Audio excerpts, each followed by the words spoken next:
Abangan naman ang iba't ibang events na nalalapit na Balatan Punta Casi 2025 ngayong darating na buwan ng Pebrero.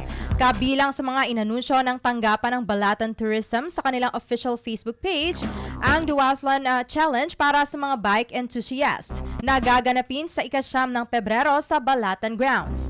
Bubuksan din sa parehong araw ang Bancheto de Balatan, tampok ang mga food stalls at music and arts fair na magtatagal hanggang sa ika-20 ng naturang buwan. Gaganapin din sa Municipal Plaza ang kauna-unahang motor show alauna ng hapon sa February 11. Para naman sa mga nais ipakita ang kanilang mga galing, nakalaan ang araw ng Miyerkules, February 12 para sa Bangkarera 2025 o ang boat race para sa mga lokal na mangingisda at ang laro ng lahi naman na inorganisa para sa mga kabataan.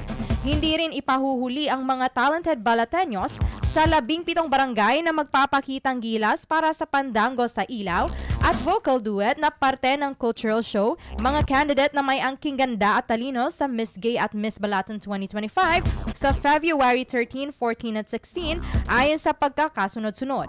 Umaga ng February 17 naman gaganapin ang CTP o MAPE Parade at float competition kasabayang agri-trade fair sa Municipal Plaza ng Siramag.